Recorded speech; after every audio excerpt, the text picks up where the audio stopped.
Vous comprenez? Bon, soyez pas même qui m'a camboua nord. C'était un bon projet. Il y a un l'image oyo fali na bana quartier la terre oyo yazolo be importer l'autre côté. Moi je dis que c'est faux parce que ça prouve la paix. Ça prône que tous à la plus na unité qu'il y a Kokabwana. C'est ça aussi le message de la dynastie. Wera EJB, bazaba parents, yabana ona baosa la désordre lelo na musique à Congo, c'est-à-dire les ferrés, les héritiers, les nani, bangonya surtout ba musiciens, o bazaba na ya bango mibale. Revenons à l'intérieur, 12 août. Na wenge, wera na JB. Ba code ba 12, ba wenge musique à maison mère, là le ba 12, ba nene tout ça et uta wana. Alors, ce qui n'a ndaku na yo on apprenait déjà que on apprenait pas que il faut pas triquer à mutu. Il faut ça la boue, il faut ça la boue, il faut ça la boue. C'était wenge ba edika biso bien. So na sortie médiatique il y a bana wenge ça fait toujours parler. Comme on a déjà c'est Léon Nabil Mambozo les ka awa. Sortie médiatique qui a hérité banda carrière naie. Banda longwa maison mère. Et ce que sigani na fingi wera. Un bon moment tu vas y longue les moto c'est normal wa yo kanate mais na quartier la te basana na banzembo o ka pena ke diabolos moto aboma papa na maman na ndule c'est une façon de nier généalogique na yo na ebisio ke bazam mabe plus que wenge wenge bache batuka nde faux en esprit ke ya on dit azoboya. Mais so aboya ngoseka kufa esprit 12 na bino ye moko ndazana ke azal esprit ye yebi ke makambo ngane to sola na maxi te dévoiler ngo wenge cha muta za esprit c'est qui wenge e cha muta azala esprit oui azuyo on va c'est là elle a bien ben agent se contredire yemoko oui pourquoi parce que Fali n'a pas manqué du respect à Weranso il y a JB à Kofi Olomide. Il y a personne qui a salam banzembo Kofi a salam mutasa aboma papa na maman na ndule fali aloba neni toi c'est l'enzembo mais fait rigolo la imba ve jaloux donc Kofi a fait sortir des enfants oh bah koko manquer respecté mais Weranso a fait sortir des enfants oh il les tient pour pas manquer barrage pour m'informer faire un homme na Weranso na lobati kabana ba yoka na otani eleka kuna na kendo tala nini eleka kuna nako yebisa yo lisusu nako yebiso lisu eloko moko donc concert héritier ba toi curiosité ba héritier mais c'est le cas c'est le même le cas avec héritier mais c'est pas le cas des concerts de ça veut dire que ba tout ba na martyr on est là qui ba spiritualité mélange parce qu'on donc sur ce point là on rejoint que héritier n'a pas encore de fans sur presque 30 000 personnes au ba qui na stade de martyr. Mais si les gens dépensent, il fallait faire plus de 120 000 personnes. Pas de 80 000. Si vous parlez qu'Héritier a fait moins, Héritier, si peut-être aujourd'hui, a fait moins 60 à 65 000 personnes dans le stade de martyrs. Vous comprenez?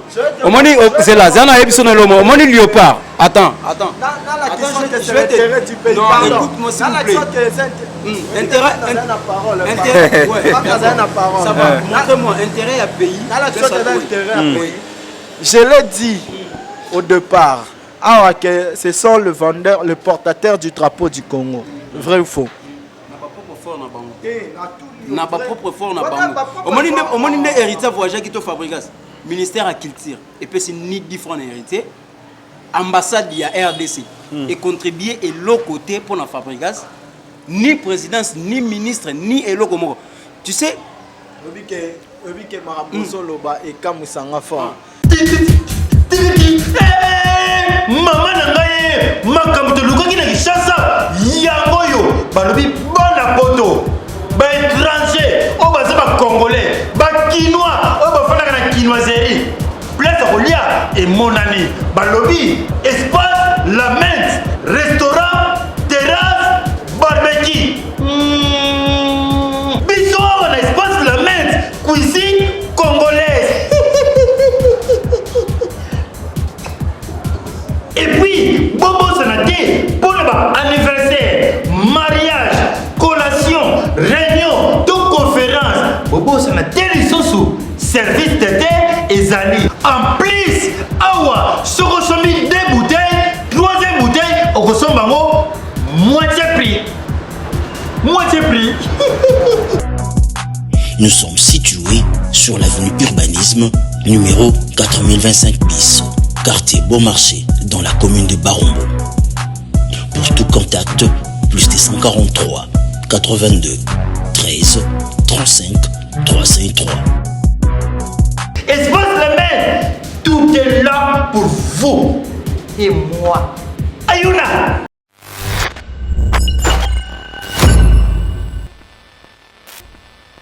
Les habitués de cette émission, les habitués de cette chaîne que vous portez à cœur, Plateau d'honneur, bienvenue à ce nouveau numéro de votre émission 100% actualité, là où nous brossons l'actualité, enfin de vous faire comprendre ce que vous devez vraiment comprendre au vrai sens du mot. J'ai dit un grand merci à cette équipe dynamique de Plateau d'honneur. Je vois Nems à la réalisation de cette émission qui permet que cette émission soit réalisée en bonne et due forme. Merci pour votre fidélité parce que la communauté est en train de grandir, surtout sur Facebook. Nous sommes à 31 000 abonnés et j'ai dit un grand merci à vous. Un grand merci à toi, Maman Deborah, mon polo, et Pasteur Landry, mon polo. Donc, Babo Nane Nabino et Angoana. Donc, j'ai dit, sur Ozana Pasteur Landry, Ozana Maman Deborah, en tout cas, c'est plus qu'une grâce. Voilà. Sur ce plateau, je ne suis pas seul, je suis accompagné de mes deux invités dont on aura à brosser sur l'actualité. Je suis avec Nodi Premier et aussi avec Ange Noir. Bonjour, Nodi. Bonjour, les tontons de toute une génération. Les tontons est toujours mignons. Boni Saoudi. Dieu fait grâce. Taboua. Tout sentir. La bétango. Vraiment, Toto Bams. Merci d'avoir honoré cette invitation. Non, pour toi, tu sais que je ferai. Eh, que banal va tout va mon journaliste là. Trop non mais je suis bien. Pour Nayo, il faudra toujours répondre pour Oyambanga bien et j'ose croire qu'il faut n'azong sango pepana. C'est la famille et tout. Il faut savoir que je suis pas seulement avec Nodi Premier, mais je suis aussi avec Ange Noir Boni. Ouais, super bien. Taboua. Taboua dans mon maman Ibramba moro.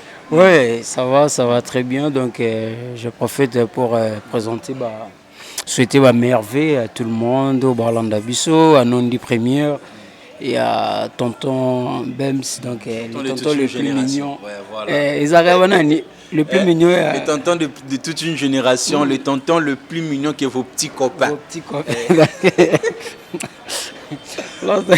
Il y a un jour comme ça, dans la TV, moi, souvent, est-ce que Mamba, à tout le monde, Mamba, le baiser solo. Ah, jusqu'au Loubain. Ah, donc ça va, donc santé ça va, donc bonne année 2023, tout, donc l'année commence bien déjà, malgré l'année 2022, c'était un peu turbulence. Ouais, mais je pense que cette année, Nzambe a permettre de faciliter, donc Mambo à la calme. Voilà, les amis, vous avez compris mes deux invités. Avec eux, on aura à brosser sur l'actualité. En tout cas, vous devez vous habituer maintenant à la formule Yassika. Il y a émission dans 100% actualité. Deux fois, je peux être seul, mais deux fois, on sera aussi avec deux invités directement pour brosser sur l'actualité. L'actualité dominée sur l'arrivée de Héritier Watanabe et Fabregas. Avion Moko. Beta na pays moko bana ya papa moko, mais on parlera de ça. Je pense que je dois directement commencer avec Nodi parce que wanaye mon pandinae l'arrivée de Héritier Watanabe et Fabregas ke pays moko pour un objectif moko ozaki concert uta palin moko déjà ko solo la wana te Nakati ya avion. Et ton analyste, journaliste,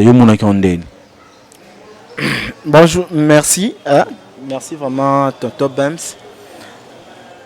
Premièrement, les artistes musiciens congolais n'arrivent pas à comprendre que Bazaba est éducateur à masse. Vous pouvez imaginer que deux ambassadeurs de notre pays vont se retrouver quelque part mais bazoteka image na biso que moi na mboka na biso toyoka na raté. Est-ce que vous pouvez imaginer entreprise, il y a transport wana, hein, entreprise wana où memaki bango tag. Et yebi que Fabregas c'est une star congolaise. Et yebi que Héritier également est star congolaise. Mais du coup ba yebi que ceux bango presque côté moko bazala quand même na moi esengo wana ya opesa na mbote et ça la moi le moins bien. Mais bakutani babetani bakara.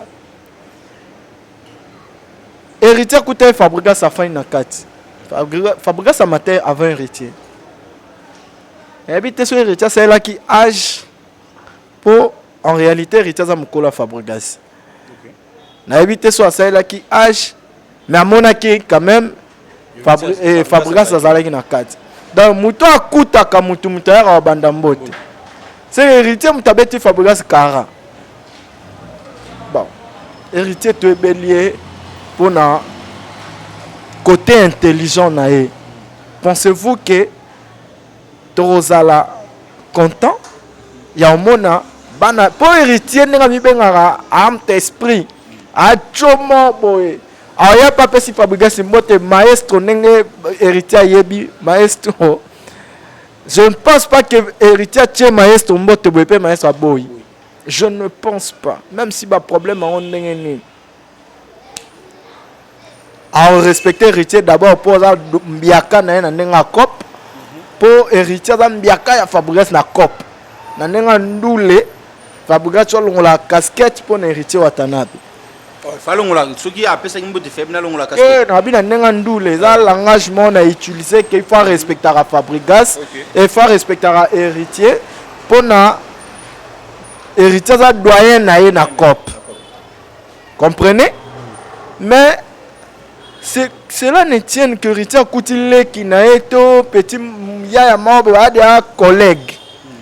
Pour na ko tenir ba mamolanya surtout yo kuti opesi mbote. Vous vendez image moko ya malonga pour na mboka na biso. Mais bango mi balé bateki image na biso ndenge nini. Ça me rappelle Fabregas na Fali na Côte d'Ivoire. Babetana Kara hôtel moko. Ça me rappelle Robino na Fabregas. Hôtel moko babetani Kara. Attendez. Et comme Samuel et Tobaya Okota. Et si vous entourez, vous vous laissez entourer par bateau, baroye bisabino te ke brosa la mabe.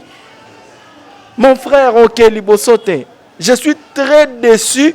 Il y a des musiciens de Bissoana ya mboka bango mi balé kokuta na bango na via ba pesa ni pembote te batala bango pa l'aise pour nani ko luka ko kabola batu boy moko en plus na loge wana moko papa oh bazo sala wana bazala bango ba porter ya génération te batu ba porter génération c'est Fali et Ferregola jusqu'à présent.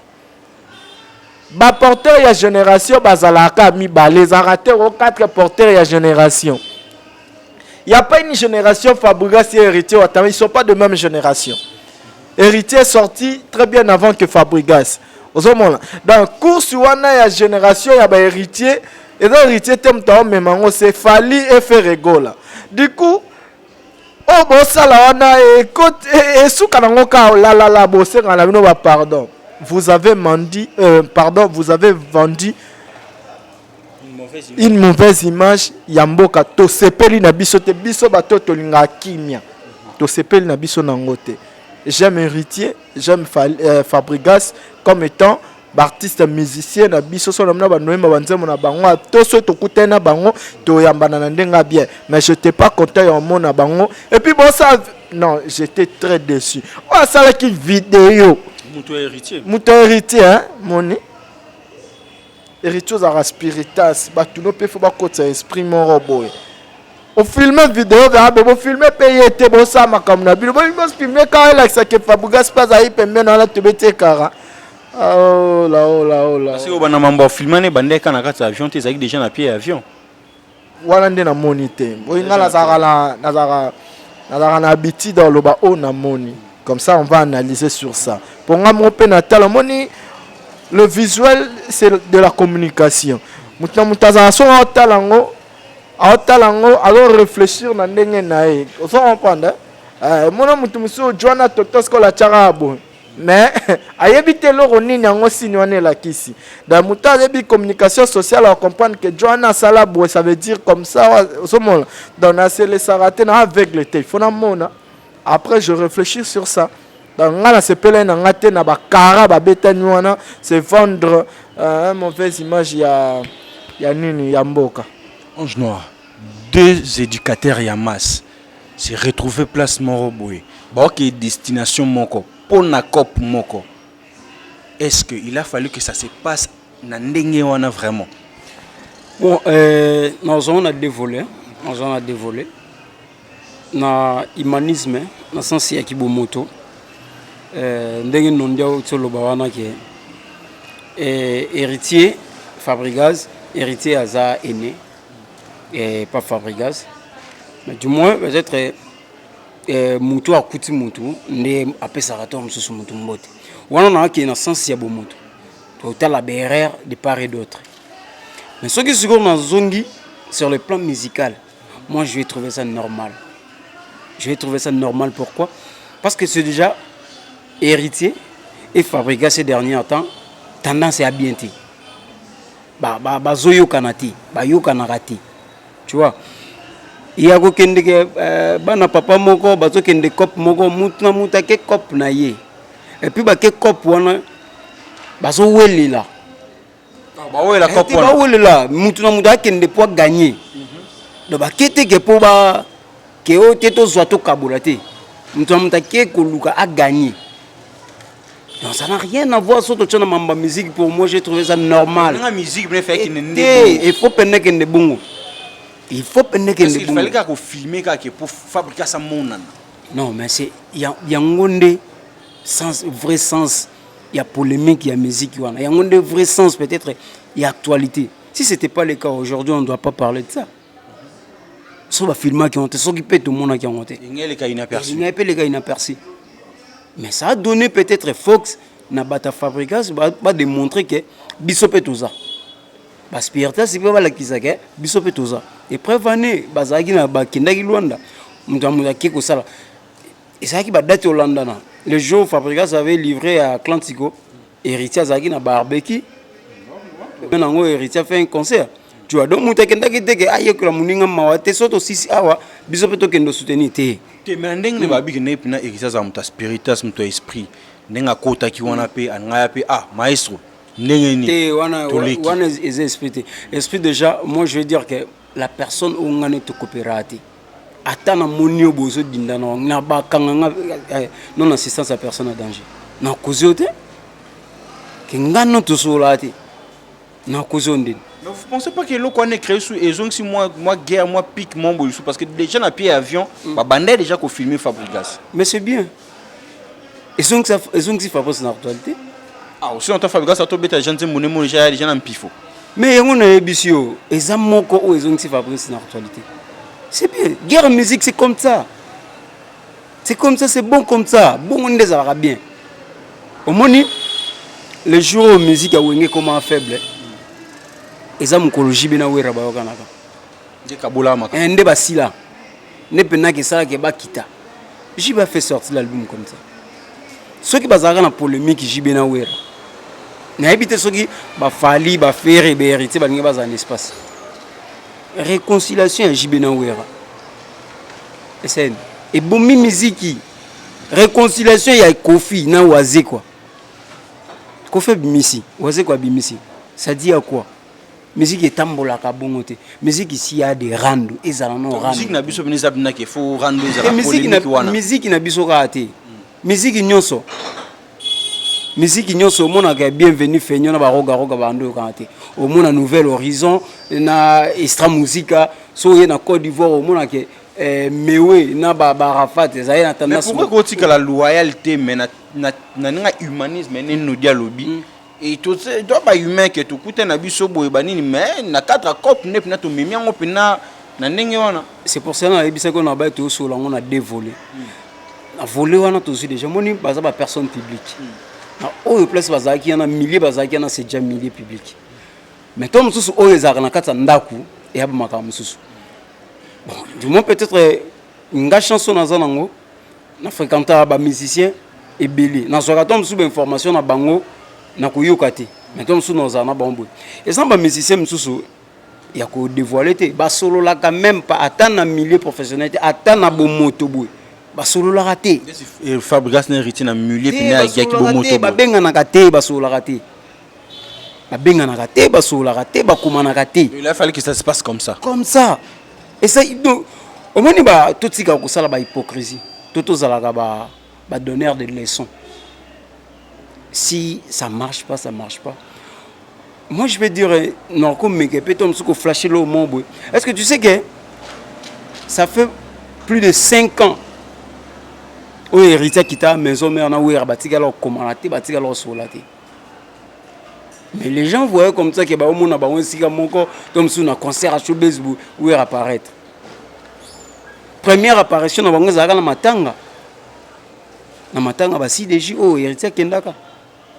À l'époque là j'étais avec héritier.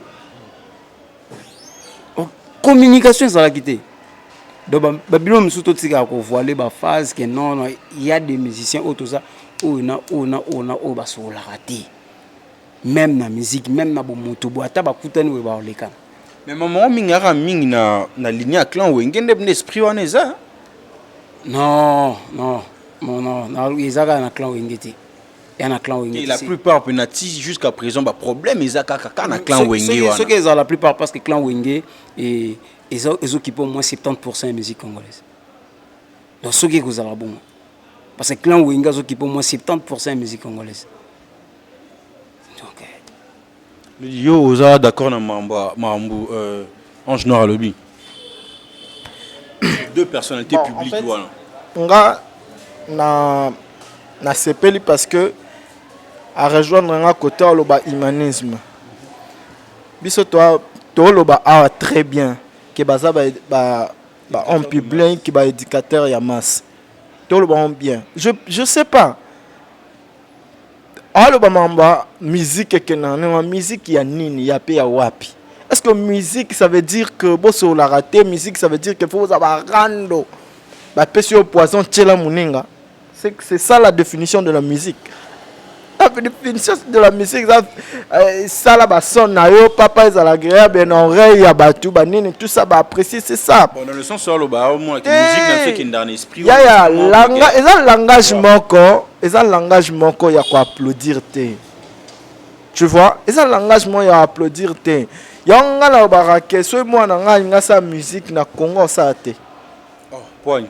Ça te pour marquer un comportement bon tout ça na confrère na frère na abi na que soit toi na musique musicien moral ba musique ya rande ngwana soit aussi musique ya rande na musique ba kufa na musicien o ya tambola na vibrator alors balanga musique tambola na ngwana ça dit musique ba kufela na il faut faire un choix tu vois donc conception ya Congo par rapport à Makambo, Batali Bokibomoto. Et ça, donc, et ça, le contraire, il y a Kibomoto. On dirait que la musique, comme ça, on monde à part par rapport à la vie à Batu. Ndenge Batu, il faut pas vivre normalement. Bino bolingité, bo sali monde na bino moro bo bia neto fonctionner ndengoana. Ya le monde barasta, barana monde na momo vivre on dirait ça fort adu. Et ça en dehors. Il y a monde, il y a biso bateau normal, bon non, c'est pas bien. On s'en comprend. C'est pas du tout catholique. So yo kanana mutute tout double kanana mutute ne fisque. Yo aussi ba joueur tout bazana kata terrain, o basara équipe nationale, on tout asolaka. Mais s'il faudra mouiller le maillot pour l'intérêt du pays, qu'est-ce qu'il faudra faire? Ça c'est pas pour l'intérêt du pays. Hein. Il faut faire la différence entre l'équipe de football et musique. Vous comprenez? C'est là. Au moins Léopard. Attends. Je vais te... Non, écoute-moi s'il vous plaît. Intérêt. Ça va. Montre-moi. Intérêt à pays. Je l'ai dit. au départ. Ah, que ce sont le vendeur, le portateur du drapeau du Congo. Vrai ou faux? Na ba propre fort na bango. Au moins héritier voyageur qui te Fabregas. Ministère à culture et puis c'est ni 10 francs héritier. Ambassade il y a RDC et contribuer et l'autre côté pour la Fabregas. Ni présidence, ni ministre, ni elo comme tu sais. Il y a un an en Angola. La fin en Angola. Ça fait plus de 10 ans en Angola. Fabregas est parmi les artistes musiciens oyo bazana ba fanatique ebele na Angola. Mais na koya ko accueillir il a qui vraiment bon omoni même atana ba concert ya Batumi Balewana ya Fabregas na héritier. Je te dis sincèrement, je suis pas contre héritier. Je te dis sincèrement, Fabregas soki héritier ya quitté. Fabregas alingaka beta ciné Atlantique wana plein ya kosakanate parce que Fabregas bazela qui est makas, il a fait combien de temps à Kinshasa te et ayaka l'Angola te. Donc force présence il y a héritier et Kabolisi nini. Pourquoi te kitaki notoriété na été pour qu'est-ce qui va se passer? Fabregas a cette bela ya na Kinshasa na Angola te. Et puis ba bureau o babanda ko simba Fabregas baza reçu na Fabregas vraiment te ba bureau belé ba tumsu ba côté pa ba bina filé ba ni azana na lobango na ba mission Fabregas azana perte ya ba base ngana za parmi ba na ya yebi na journaliste oyo na accompagner excusez ba journaliste ba musicien ebelé na kati Angola. Nabi force on Fabregas azaki nango. La force qu'il avait nandenga ba base ok ba jeune ba lata mbati bien ba tuka mbongo ba congolaise ba kikolo tout ça ba Gibson Biavanga ba Landry Masamina ba viena ngao banani ba toise belé on se comprendre ba Diego batterie ba yo ya sima wa boye tout ça là. Il y avait de jeunes, ba plata nzanza, ba tout bazala qui est belé, ba fils là, député national, ba pia gazosa, bazaki. Oh ba non soutenir Fabregas. Oh bazaro soutenir Fabregas. À l'époque, même Fali n'avait pas une base comme ça. Fali azaki Fali ya combo. Naye et puis sera il n'a pas besoin de base mais en termes de base ndenge ya kokoma tamoro boye les adorateurs et les adorateurs de Binafile ou soit Ibratom Piana akoma azoki ba base ya Fabregas po Ibratom tabima liboso azoki ba base wana ba côté pa ba Ibrator batu bazako zana Fabregas. Ça fait beaucoup de temps. Perte wana ya ba base, ndemu te sali peut-être makambo otomone. Parce que wana chege marginal aza. Ba makaba bêtise sale mi wana. Ya. Pour ça ndenini. Donc si ce n'était pas le cas, héritier n'a qu'à réussir. Et quoi ça fait grâce à n'a réussi concert na EP arrivé na kati Luanda. Yango et sale mi bongo pour fêter AP Fabregas que ndenga za na Angola wana aza après ça ozonga te abenga ba base a créer ba base a sika po ba wana musu ba koli je pense ba vanga na pas aussi le temps ya kende soit fan sa ba base plata nzaza koma trop cop na ye ba LKC ti ba ngwala ndem ti ba ko sala mais ba pe na ba problème ba téléphone tout ça ba ozomona au moins net guerre bundami ya concert wana to moni ba petit na biso ba Samira ba nani ba na ba téléphone a bien. Mais elle, comme tu as bundé l'héritier, au moins la bundé la Fabregas, au moins la téléphone. Donc Fabregas doit devoir voir tout ça pour Azana Ricardo Ngananga, Lelo fidèle. Ben Willy Azaki Mouta Fabregas. Lelo Ben Willy a comme un pro, héritier Watanabe, malgré Alinga Azarana Bina Filé, pour Ben Willy Azamuta musique, surtout. Je vis, il a fait des polos pour la Fabregas, tout ça. Alamutambongo, ya Mutambongo, Makas, Ben Willy, mais au moment où il a 2 concerts, il est quand même allé, au concert d'héritier Watanabe pendant que Fabregas jouait aussi. osomona donc la perte de vitesse ya Fabregas nde ya ba base wana yango nde mutesali ndenge wana dede Fabregas abeti concert producteur na yaza munene te par rapport ya Paolo Tudilu ya Fabregas producteur ya Fabregas aza munene te par rapport ya producteur o héritier Watanabe azobeta na production na ye papa c'est Paolo Tudilu. Il y a aucune personne en Angola aujourd'hui na caractère ya production ton na caractère organisationnel na le niveau de Paolo Tudilu. Il organise mieux que presque tout le monde. Ceux qui organisent après Baozala tout double, mais pour l'instant c'est Paolo Tudilu rien. Il sait comment organiser des choses. Même en termes de Bamatanga, il a organisé les obsèques de son papa plus que n'habité quoi. Donc à la Kisarabiso Babylone, Paolo Tudilu, c'est ainsi qu'il peut tout faire pour gagner. Tu vois, concurrence entre Héritier Watanabe et Fabregas. Ok. Fabregas a bundi payé mon côté. Bato bina filé bakena Héritier Watanabe. De ce presque le gens Bato Ibrator bakepa Héritier Watanabe. Osomona. Siko yebisanga il a bon Beckham bakepa Fabregas. Mais en termes de popularité, Beckham n'a pas assez de popularité par rapport à Bina. Papa Ibrator Bino l'églizara awa na mboka oyo. Nangola mutu. Owa Ibrator bon l'églizara awa. Nangola za mutu azana ba base. Ye za peme na Ibrator akoye bisa. Ngayo ndozo mona ngabo na zara base ya Ibrator. Na zara Ibrator ou rien. Na longwa.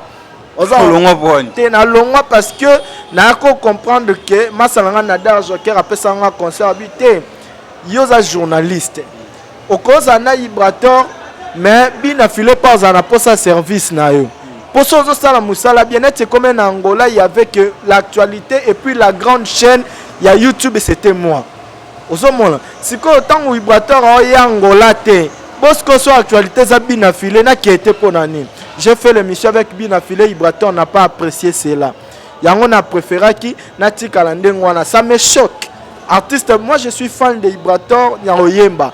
Je suis aussi fan de Bina Filé Naoyemba. Donc par rapport à Yangoana. Mais, ndenge na bande koloba que Batu Nangola, babande kozela Fabregas. Photo loba vérité. Parce que non, héritier outi koza Nangola. Bina fila utoza en Angola, Fabregas c'est ça le temps. Au moins tu fali ndeka kenda kiwana. Asa combien de temps kenda so Angola te. Batu babanda kozela yenga zaki na organisation ya concert ya fali. J'étais le journaliste oyo azaki ko travailler les journalistes communautaires azaki travailler na mamba concert à fali na Angola. On s'en comprend. Je sais ce qui attendait le public par rapport à les musiciens. Bina fila betangola deux fois héritier Watanabe auto beta zongi sous auto beta zongi sous du coup comment causer la Fabregas. Donc ce qui héritier a quitté et que ceux qui basala qui ba makambo wana nyoso tous les jours à concert à muninga bobeti ici bossa ici barbecue. Fabregas nga ko tsane ba un jour d'accord. Il y a Fabregas. Au moins, Fabregas qui ont fourré au moulin. En genre, d'accord. On a de jouer le jeu pour saboter le concert. Il y a Fabregas. Même pas. Même pas. Pourquoi j'ai dit même pas. Au moins, venez biso moi vous Marie-Paul que je salue à l'Obara. Bandimi. Mon bandimi so ba bandimi na yo. Peu importe. Bazalaga bandimi na. Est-ce que ceux qui montent à ça, fan ya Fabregas, le col héritier, il faut l'ongwa tiga mamba Fabregas qui est membre héritier? Non. Le c'est que ça est sous na batouti. Fabregas est sous na batouti. Même si héritier qui n'a été. Pourquoi? Tu y es terrain on est ça. Actuellement Fabregas na batouti quand n'engue yemo auto lo bawana. Même en héritier ça qui te batou balinga bazalate. Ceux qui n'ont pas koto, il y a producteur. a checké Paolo Tudilou producteur à Mounene hein donc azana ba stratégie nyonso pour nous faire réussir l'événement bien affilé à tout ça la Atlantico avec Tudilou il y avait combien de personnes dans la salle fiasco quand je dis fiasco il y a Fabrice Koto bien fiasco avec Paolo Tudilou maintenant to le baraté poto chaque artiste de la BRT. L'artiste avait un problème. Il y avait un problème très très très sérieux. Il faut à ce temps, il y a calculé musique naé. Il faut à ce temps, il y a calculé terrain. Il se combat avec qui? Aza adversaire, il y a nani, il y a nani, il y a nani, il y a nani. À cause de l'adversaire, il y a battu tout la mon côté. Pendant que vous ma cité. Tu sais, et ça, par moment, mais sous la vie, il faut en profiter sur ça. Si ça passe, ça passe. Est-ce que vous savez que dans la carrière solo, il y a Fabregas. Alors, ça, la grande concert. Dans le succès, il a fait. Le succès, quand on parle de Fabregas, de Yamado, quand on parle d'antidote, de poison, d'amour, non, là, c'est pas le cas. Ça, et l'autre.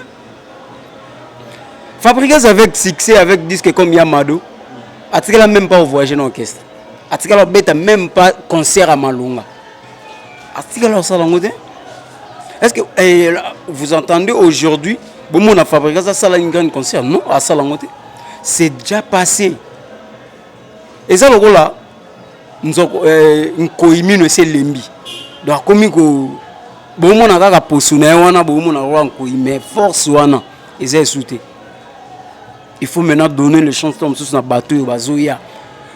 Héritier, actuellement, à ça, mon coïa artiste Oyo, ça combat très bien, au bazo bunda bien. Non, on le mongo boy awa nonde a pengé le mongo lobike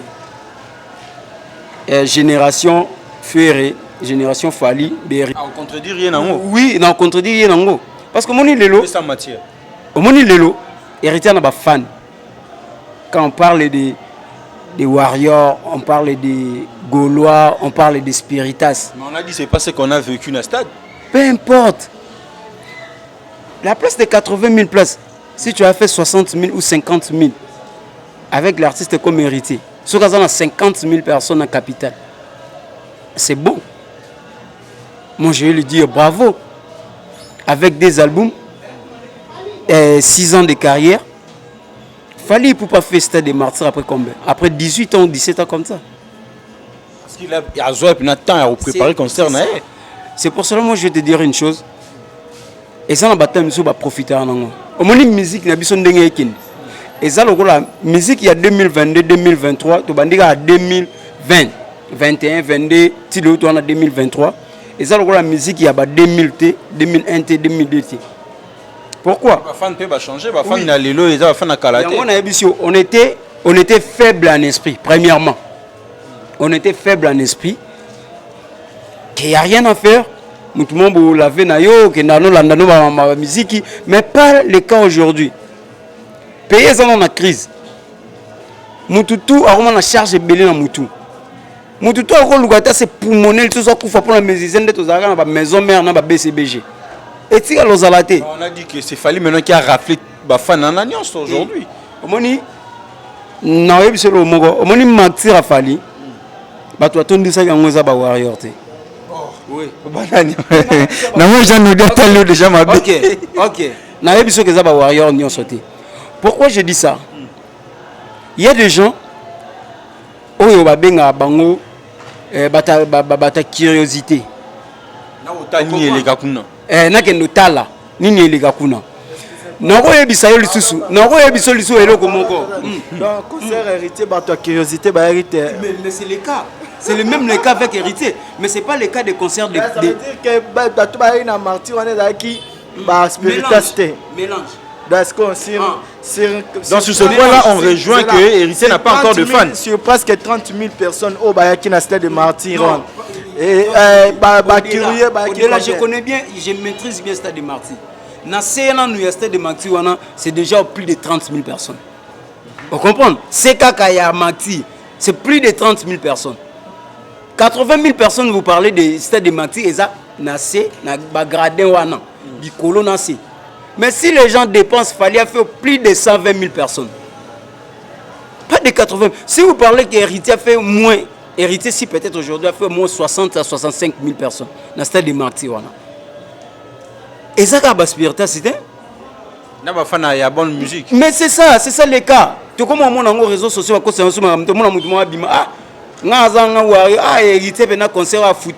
on a vu avec les concerts de Fali pareil. Faut concert, concert l'autre. C'est ça le cas. Mais c'est pas le cas comme JB et Ouera. Tu vois un concert à JB, il y a fan il y a BCBG. Tu vois un concert il y a Ouera, il y a fan il y a Maison Mère. Lelo Fali faire Héritier bazwa kaka ba fan o bazaki ya Maison Mère na BCBG neto koma kuya envers bango. Génération ezobotama. Du moins peut-être bazoya. Est-ce que aujourd'hui tel que je suis, vous pouvez me dire que non, moi je suis fan de Ibrato ou fan d'Héritier ou de Fali? Non, moi je suis fan de Wenge, je suis fan de Maison Mère. Mais je travaille avec pas mal des artistes et musiciens. Est-ce qu'aujourd'hui, on peut dire qu'un nom d'Indegozana, Yosafana Inosbi? Moi, je regrette les gens au Nazarabou, Vandi Bonatale, papa, moi, mon colo a supporté la Renaissance. Pendant tous ces temps-là, tu étais où? Pendant que Vita, Drago, Mazembi, Banineza.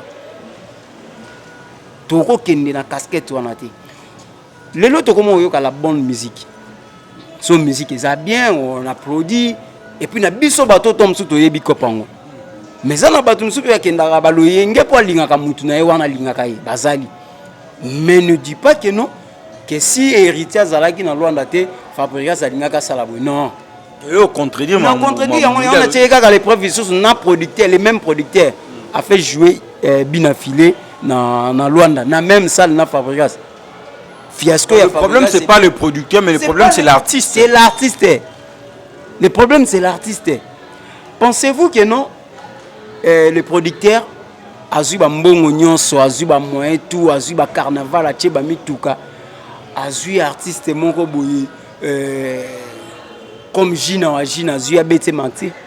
Pour producteur, on a yebi. On a vu tout dit. C'est lui qui avait organisé ce concert de Marty, il est hérité. Il y a une organisation, pourquoi elle n'a pas fait le plein? Pour te dire qu'aujourd'hui, on peut prendre Fali, au produire, ça va tenir. Parce que c'est Fali. Parce que l'artiste a un sommet à Arnaï. Oui. Azano de Matouana. Si on a un côté à Tabazui, Bacheyo Nengeni, placé yo na place nyon son Nengeni, aux athées, aux arathés.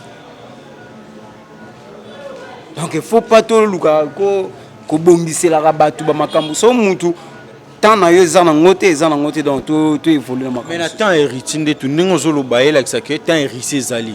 Mais qu'est-ce qui a fait en sorte que stade wana eza plainte na assurance nyonso artiste azaki non énergie tout à chaque wana que stade wana no chango ba pini na tombola on sala bo qu'est-ce qui a fait que stade wana est on a aussi longtemps que artiste azan sommet arni na ba dire na.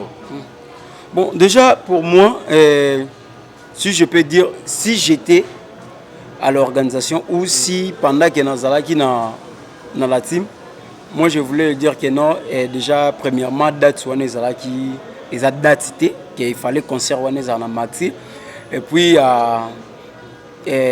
bateau ba coordonner qui concert wana. Tant on a yoka qui muto a coordonné concert wana.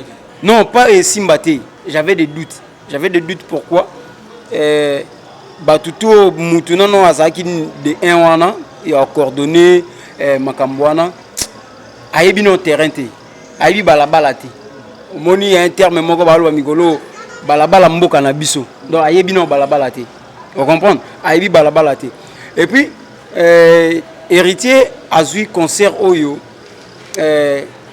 moni ba mesana obeta ba concert na bona ba ville ba nini batie ba costume alors que Martyr et c'est qu'à concert ba costume té. Donc qui veut dire que c'était pas le bon moment pour un héritier à signer concert Non, et à non, grand public. le bon moment c'est Niveau, bon. non. Non, moment est ali parce que héritier avait un disque où ils ont un succès, Yemoko a un succès, a un orchestre quelque tête yebani. Moment peneza bien, mais organisation. Les bogards, les mel de son, les faire, les tel, est-ce que héritier, on y a moins d'artistes qui image de la mais ça se prouve dans Maxi Tomoni. On a vu Bercy, on a vu Jack Love. Oui, on a vu Jack Love, on a vu Liz Pedro. Tu vois, on a vu quelques musiciens à chanter comme ça avec héritier. On a vu des Mishka, on a vu des Seda. C'est pareil, c'est pas pareil, non, les gars qui a fallu, tu vois. Moment Zali, mais organisation. Et là, bon mérite to bakisa organisation. Organisation, batou o appelle ça qui va organiser concert, il fallait pas. Il fallait pas pourquoi? Pardon. Toke na musika trop pardon vraiment ba monsieur ezo mabiso. Ils attendent de toute une génération. Par exemple, un journaliste mort quoi.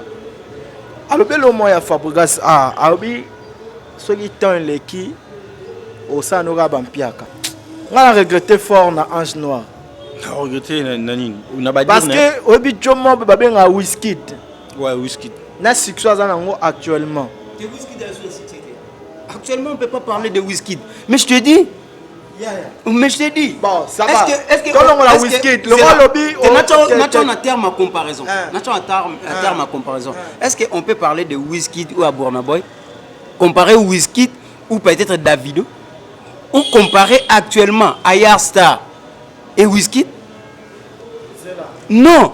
C'est déjà passé pour Wizkid. Tantôt même, sur le lobby que c'est déjà passé pour Wizkid, n'a regretté. N'a regretté. Na kati ya playlist, il y a bateau baté car danger lelo na États-Unis na ba africain. Obi que Wizkid na kati. Koza c'est ton obi koza quantième yorasi. Inos bipaza. Inos bipaza. Mais à niveau Wizkid. Mais je te dis, Bazaga na liste. Bazaga na liste, il n'est même pas parmi les 10e. Ça va. Les 10 premiers Azati. Na tio muta succès. Tozo na jomo be fali poupa. Obi ga succès fort. Ou bien, dans quelle communauté? Ok. Na communauté nini? Na communauté, toute la communauté Afrique francophone. Toute la communauté Afrique francophone parce que jusque là celui qui bat les records. Afrique francophone. Ou bien qu'il fallait un succès fort. Mais ou bien qu'il fallait à peine avoir concert monsieur sa Kepenzadi. Ou bien Siko, tant que le balikamouya a bêti concert batuaye te pas dans un succès te pas l'équipe mon frère et si on organise un concert déjà dans nos abonnés si bon je sors mon argent j'organise quelque chose un concert pour un ou un événement na habité moi je suis un organisateur événementiel je fais le premier concert il y a Ibraton Piana na Angola premier concert na il y a histoire il y a vie na Angola. Tant que musicien solo, c'est moi qui suis l'organisateur. Vous comprenez? Il y a événement. Je fais le plus grand concert, il y a Ibrator, il y a histoire, il y a Vinaye. Le plus grand concert, il y a histoire, il y a Ibrator, na Vinaye. Parce que Ibrator n'a pas livré un concert, il y a espace, il y a 1500 personnes. Na carrière na à part on ngai non dina organisa na piscine kuna na Kimbangu Angola toujours je fais des organisations de biso benga ba festa ba show o ba ba tchelongi na nga moko boy ba tupe ba ye dans na yebi organisation makasi organisation ya ba événement. Mon frère, c'est très compliqué. Au cause de la succès na yo ya makasi, mais jour on a posé complication mon koboye. Au beti penzadi. Osomona, na peso exemple mon ko primaire. Fali na stade. Yangola à qui ma petit concert. Toi tu penses que ceux qui basaki na capacité ya kangambula ande ba koma Congo ke ba kangambula. Pona ni na Angola fallait kangambula te. Mbula beti toute une journée. Mais moi je fais les concerts ya Bozi Boziana. Na kati Angola car ve Bozi Boziana. Aza témoin. Je fais ce concert Mbula beti toute la journée, mais on a eu quand même à mettre la foi Pemboule Kati. Concert Betami. Concert Betami. Zela, pardon, naina lo babo naturel. Mboula les effets naturels. Mboula to ça l'organisation de nini soki mboule beti et puis fallait zaki na stade. So beti concert on a déjà zaki mboule beti na stade ya polele. Zela, abandon soki osaki concert à Bozi wana soki zaki na salle soki na nganda nini. Ezaki na junior. Ezaki na junior. Tika ko ba makambo zo lingo bando sala comparaison wana. Tenga ali na yebisa yoke. C'est le plan d'organisation. Non, retirez nos personnes déjà. Au moins sur le week-end, tu as fait un concert. Il y a plus de 1500 personnes. Il y a grand concert. Il y a comment? Il y a Ibrator. Ibrator a fait showbiz. C'est ça, c'est qu'il. Et là, ça la qui est mangato na kota showbiz na kamwa. Combien? Sur la temps na kota showbiz. Il y a 8000 places. Showbiz. 8000 places. Oui, puis showbiz a combien de places par rapport à quoi? Oui, puis showbiz a combien de places? Zela, et combien de 8000 places ndenge nini? Oh. Babi a 500 places. Showbiz c'est 300 places. Jamais. Oh, c'est pas 500 ni 8000. Jamais. Ce sont des amounene. Ce qui est papa Tony Makasi c'est 500. Showbiz. Et combien de 600? Un jour on a côté showbiz dans le bac. Et le conca yango. Oh boya kaboloba ke na Congo banini. Papa, showbiz a salamouké. On compare showbiz na Tina Atlantique. Il faut faire. So Tony c'est à Tina Atlantique le roi Olympia. Il faut faire la différence entre un grand concert na Batouba Zala ebele ou grand événement moko boy to na Batouba Zala ebele. Tu sais so to ando loba sur le son na émission so to bandi au sala sur le plan wana. On a fait la production. Tu sais il y a un concert en plein air. Il y a Ibrator. Tu sais ba concert en plein air au ba betaka awa boko zwa. Tu sais que to loba ke ba gaz mawete ba nani ndi ba concert mo na terrain moko ba tondi ebele donc ça grand événement pour na. Non, c'est pas les gars. Est-ce que un grand événement? Ok, c'est une bonne question. Je vais vous répondre. Au moment un grand événement, au il y a une salle où au moment il place aux hommes qui est mon seul événement mon boy mon nene marqué histoire ya vie non. Tu sais Héritier a fait premier concert au Romeo Golf. C'est un meilleur événement pour Héritier jusqu'aujourd'hui dans les Alaté. Même na beti menti on a concert à Romeo. Est-ce qu'on a réussi parce que belé, c'est ça? Non. Pour événement ça la monene il faut zande nini événement monene il faut zande nini ba caractéristique il y a événement monene il faut ezala récit il faut ezala non mais tikanga na silisat il faut ezala il faut ça monene il faut ezala récit OK il faut ezala récit il faut ezala légendaire il faut être marqué jusqu'à na carrière na yo so vandi boke événement monene ni na sala que Héritier aujourd'hui si on parle d'Héritier que quel événement mené dans sa carrière na yo? Il a fait Romeo Golf 100 albums. Héritier a fait un concert de $100. Vous comprenez? C'est déjà une moto parce que le moins écoute-moi. Si aujourd'hui Romeo Golf événement mené dans la carrière Héritier Watanabe. Balongoli martyr ou ça n'a rien à voir. Oh, est-ce qu'aujourd'hui au quoi ça fallait que événement a fallu mener dans un concert ya martyr? Événement mené na yé et ça stade de martyr. Il a alors bien, il n'a jamais fait un stade, il y a niveau 80 000 places, mon frère. Moi, j'ai entendu à propos de Fali. Ce n'est pas un événement pour lui. Mais je te dis, donc, c'est pas un événement pour moi. L'événement, même si tout le monde a papa, l'événement, il y a mon nez. Na Congo, na événement à Congo. Il y a Weranson, c'est double zénith. Double zénith pour Weranson. Son ambition que premier événement est Makasi, il y a vie à Taboulay, c'est Olympia. Attends, papa, c'est un peu de émission en comprendre. Na beta Bercy, na beta zénith, double Bercy, zénith, zénith, double zénith, j'amène à l'Obela. Ça veut dire quoi? Hein, mon frère? Bango peut-être bako content on parce que c'est ça seulement que ça il y a libanda ya mboka. On va prendre une autre communauté. Mais dans l'histoire, il y a Babiloko wana, même Zénith, même Bercy, ils ont un niveau de popularité au basala quitté dans le stade de Martyrs. Papa, bah événement wana, il y a des récits, il y a des événements. Dans les récits événements à stade de Martyrs, on voit le personne. Si on a vu le grand événement à Gims et à Stade de France. Alors que est-ce que Gims n'a pas concert que le Stade de France? Concert il y a plus de population que Stade de France. Nous disons un grand concert, Isanine. Grand concert d'abord. Pour Nanga, le grand concert, c'est tout un ensemble de choses. Premièrement, c'est le niveau de l'espace. Donc là, on voit directement de personnes. Voilà, c'est le niveau de l'espace. Ça contient combien de places, hein? Ça va. Donc, ça contient combien d'espace, hein? Le niveau, il y a espace par rapport à côté là. D'abord, un. Deuxièmement, les alliés organisation. Hein? Lorsque l'événement est très bien organisé. Troisièmement, non, premièrement, partout, le niveau de l'espace. Deuxièmement, les coûts. Les coûts. Hein? Les coûts, il y a tarif. Pardon, les coûts, il y a tarif. Les coûts, il y a tarif. Hein? Les coûts, il y a tarif.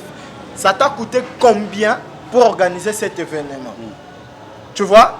Ça t'a coûté parce que l'événement Mickey, ça, écoutez, parce que ça de Marty, ça a coûté à héritier de plus de $500,000.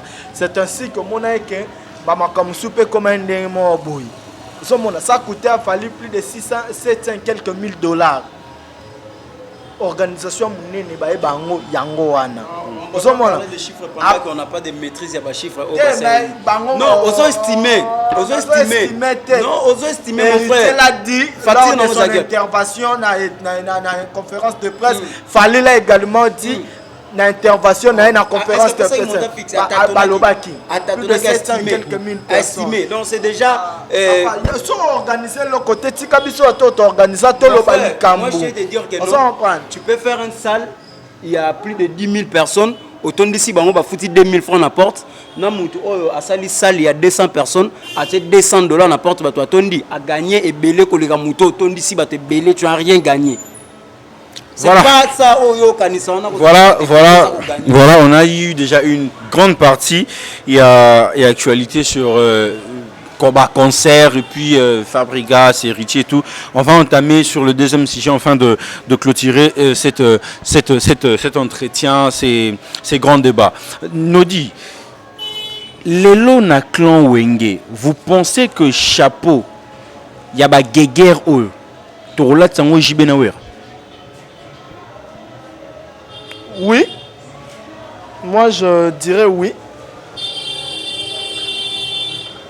Je dirais oui.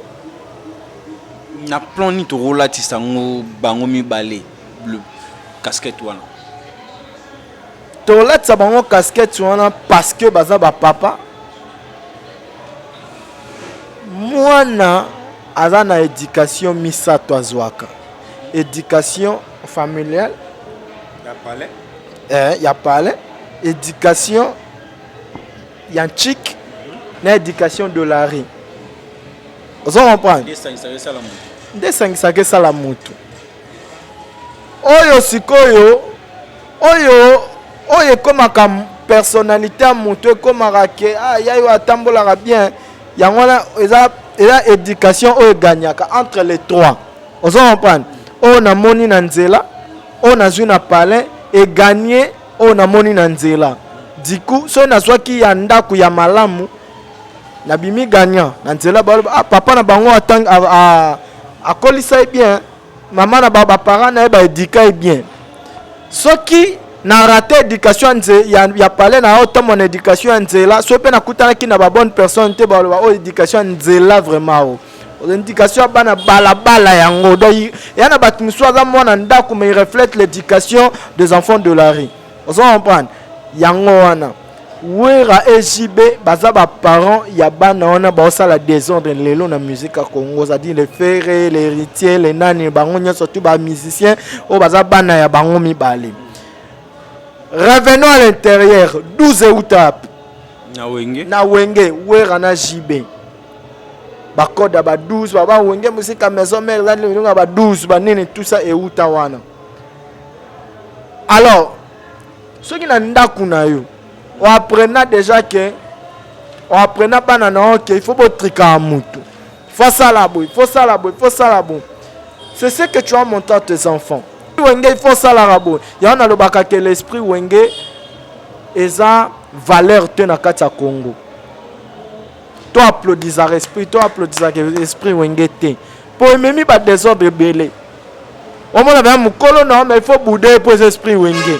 Et ça va bloquer moi la mère ange noir a esprit à musique.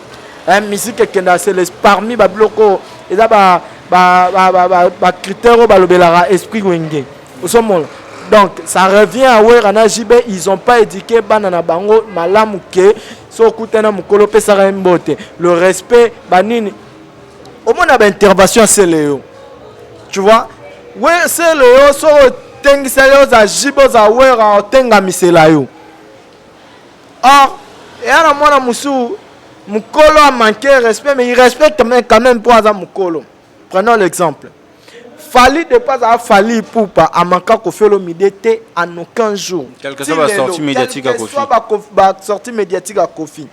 Pour Moukolo a manqué un sala, un grand frère à l'Obalangelo au Morobo, bon, Kolo Toba Manka, un grand frère n'Angola, l'Obalangelo au Morobo, choquant. Au lieu de finger à bloquer notre téléphone. Une façon de s'éloigner de l'équipe et la durée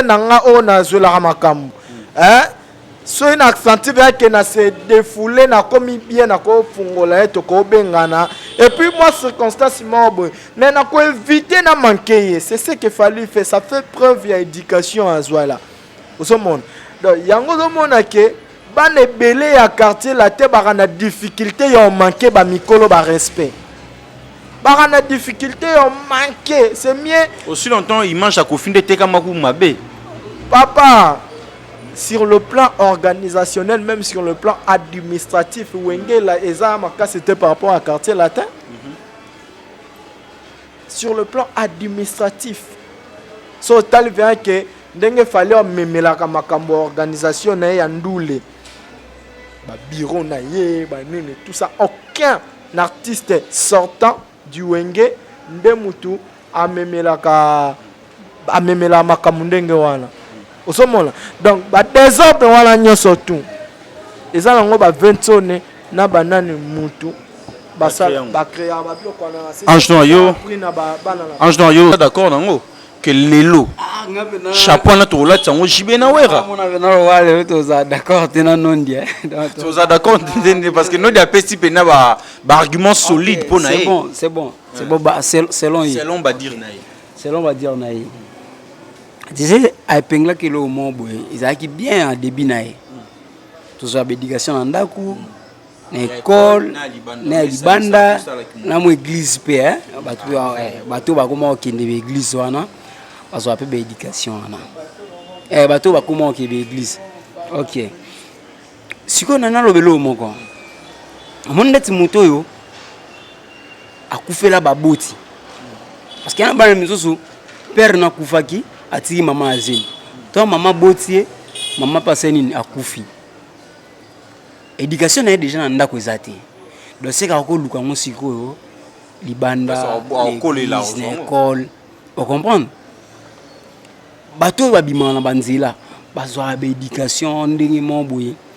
Tu sais, vous maintenant vivre na mutu oyo, na yebi pena ke mutu oyo alinga kangati. Qui n'a vivre dans mon toit hypocrite. C'est très dangereux. Au moins les autres sont que wenge ba edika bana bienté ba vivre na ba 12 ba wera parce que wera na bimisi ba nebele. Bon to longola ko to jiba batu. Wera. Mais ce qu'on a mutu oyo azana ba hypocrite. A edika batu oyo balakisa na boye ke to so la ka bien. Je parle des quartiers latins. Okay. Aujourd'hui, je vais te montrer une chose simple. En envoyant héritier à faire loge a demandé à Baspiertas pour un concert, il a fallu pour pendant Maxi. Les retours Fali à Sali en côté. Vous comprenez? Il faut nous en année au bien. Kofi Olomide a préféré à ça la vidéo pour nous réaliser, mais pas pour Fali.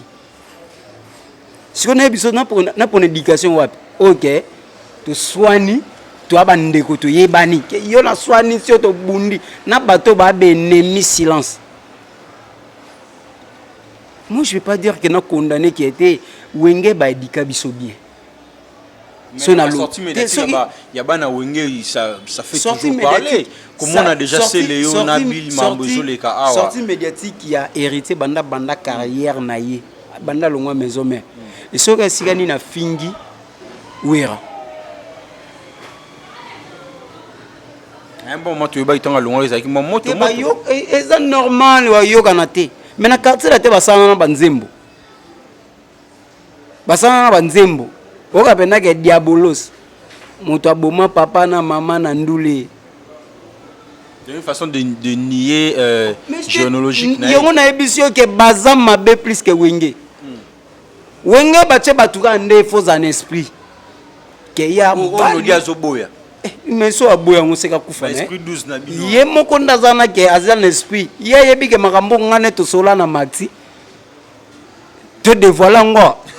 Wenge cha muta za esprit. Ah c'est qui hein? Wenge et cha muta za esprit. Oui, Azio.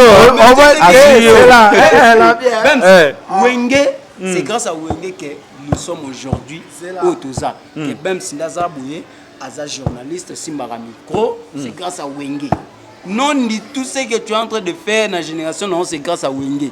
Que tu as un esprit que non, nous te faut à Moubali, nous te faut affronter, nous te faut à la yo, nous te faut à l'indépendant. Au boulot ben à stade wana aloba.